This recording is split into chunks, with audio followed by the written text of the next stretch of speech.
Hello，大家好，我係外賣仔啊！如果中意呢條片嘅朋友，可以留言、訂閱、點讚。未訂閱嘅朋友，俾個機會我訂閱我啊！多謝大家。咁正式開始啦，今集係外賣仔的自我救贖嘅最後一集和解。上集講到啦，咁有 ICAC 上門啦。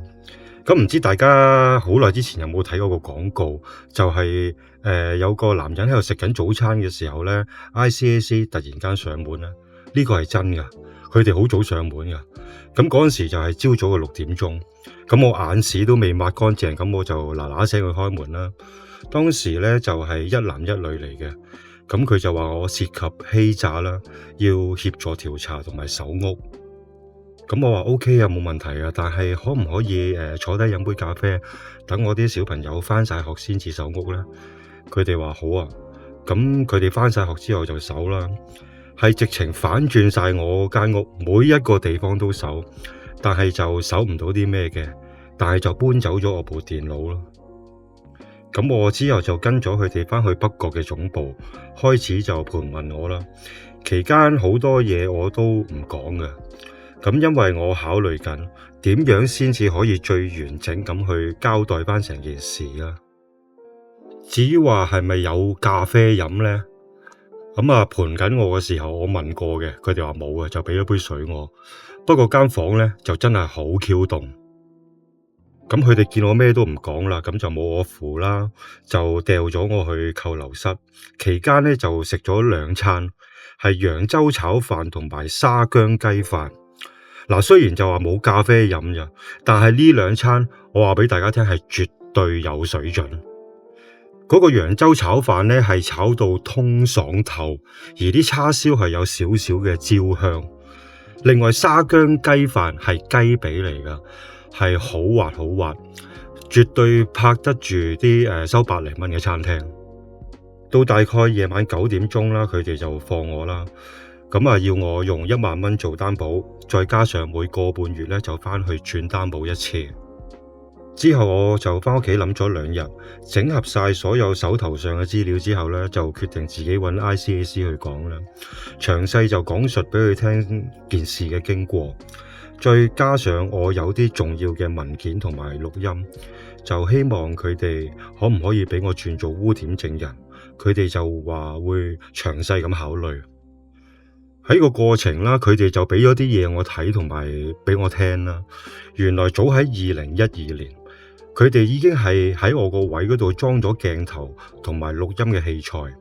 換句話講，當時係有人報案，而報案嘅呢，我相信係保險公司嘅競爭對手。如是者就每個半月去轉擔保啦，直到2015年。咁期間我個心理壓力係好大嘅，因為每次去轉擔保嘅時候都彷彿係對我嘅一次判刑。咁2015年有一日我收到電話啦，佢哋通知我咧就將會被起訴，就叫我預備律師啦。咁我就嗱嗱聲去金鐘度揾法援啦。到4月16號啦，就喺東區裁判法院上庭，個心情係當然好忐忑啦。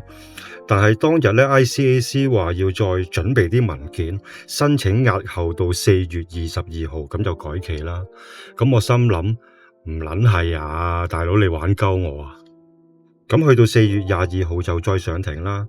上庭嘅過程係好快嘅，因為我係好充分合作同埋認罪啦，所以就之後還押咗去荔枝角懲教所，就等攞感化報告同埋求情信。1個星期之後咧就判刑。去到呢個位咧，我想交代下，咁香港嘅法院係分咗3級噶嘛，分別就係裁判法院啦，最高刑罰係3年；區域法院最高7年，而高等法院最高係判終身監禁。而我一直咧都係喺裁判法院。喺呢個位，我亦都想多謝 ICAC 對我手下留情，因為以呢一個金額同埋規模咧，係絕對可以告我洗黑錢，轉去區域法院。另外啦，我個律師啦，亦都好相信我，佢係好盡力幫我。最終就係判咗我7個半月。咁 ICAC 嗰個 Sir 咧就俾咗個微笑我啦，而我個律師咧亦都特登走埋嚟嗌我千祈唔好諗住上訴啊。咁就正式開始我嘅獄中生活啦。入邊嘅生活詳細咧就唔講住啦，就講幾個重點啦。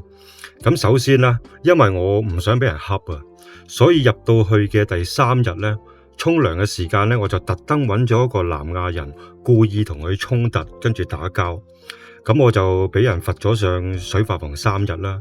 但係之後冇人恰我，而我喺之後分派嘅期數啦，做咗1個月之後，亦都升咗上做領班，俗稱係叫做 B 仔。咁喺呢個位咧，我不得不讚下自己嘅。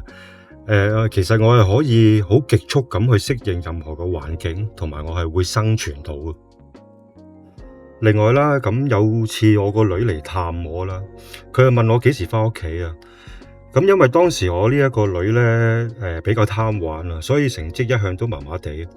咁我就話，你今年6年班啦，若果你可以俾心機讀書，考一間好嘅中學，我9月嘅時候就可以帶你返學。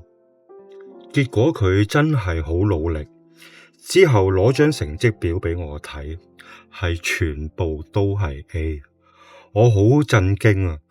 但係當時我冇話特別表現到啦，係同佢講，我應承你嘅嘢我會兌現。咁之後探完監，我行返倉嘅時間，一行出個門口，我係喊到收唔到聲，啲眼淚係湧晒出嚟。而全倉人都知道我個女係考到9個 A。喺往後嘅日子，我都係喺入邊反思自己嘅人生啦，同埋所有嘅際遇啊、抉擇啦。會諗究竟係咪真係原生家庭或者外力影響到我，定係路係我自己揀，冇得怪人。亦都諗究竟我需要嘅係啲乜嘢，我下半世應該用咩態度去生活。我最重視嘅又係乜嘢嘢？成件事我係冇怪過個天，因為個天其實係幫緊我。至於話我有冇怪我個兄弟呢？我係絕對有，今時今日都有。之後9月咁，我順利出冊啦。出道嘅時候呢，因為我有案底啦，同埋破產，揾工嘅情況係有少少嘅阻滯。而我喺獄中嘅時候呢，就認識到幾個揸貨櫃走私 iPhone 上大陸嘅香港人啦。咁佢哋就介紹咗我去行水貨，揾住啲開飯錢先啦。咁都係帶啲奶粉啊、食物啊同埋波鞋啊。總之一啲危險嘢我係一律唔帶。每次我攞嘅嘢咧都會 check 得好清楚，好清楚。做咗一段時間啦，咁啊生活穩定咗啦。咁我就去茶餐廳嗰度做一份樓面啦，之後再報再培訓課程嘅水吧課程啦，同埋製作麵包蛋糕嘅課程啦，轉行做水吧。如是者就去到 Covid 啦，因為餐廳嘅生意真係唔好啊，所以就轉做外賣，做到而家。喺 Covid 期間，我有次就喉嚨痛，以為自己中咗啦，咁就去睇醫生。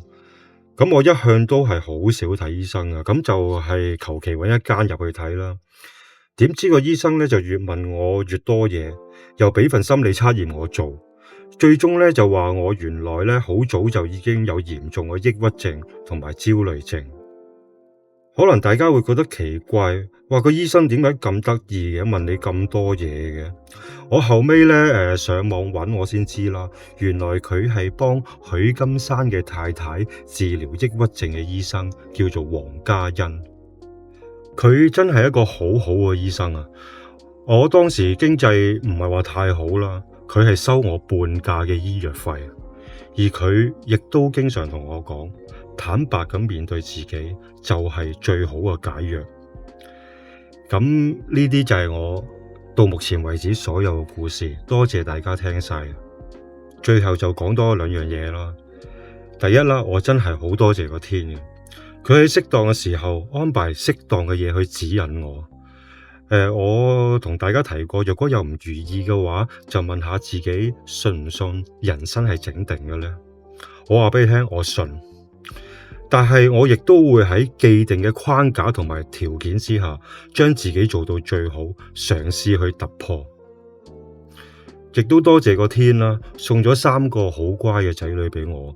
佢哋都已經係大學畢業啦，或者將會畢業，將來亦都可能會有一份比較好嘅工作，我係好感恩。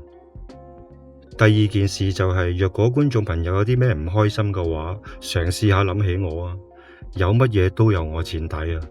我今時今日都未死得，就證明只要有健康，凡事都係有可能。而喺呢個世界，80%嘅人都係抽到中籤或者下籤，而每個人亦都會有佢唔同嘅際遇、唔同嘅故事啦。家家有本難念的經。若果仲有健康嘅話，我覺得冇嘢需要怨。而我每日去警醒我自己嘅就係行到最尾嘅只係我自己，瞓入棺材嘅都只係我自己。若果我冇盡力去做好每一樣嘢，做好每一日嘅話，他日我怨嘅都會係我自己。多謝大家睇晒呢一集啊！如果鍾意呢條片嘅朋友，可以留言、訂閱、點讚，記住我叫外賣仔，下集再見。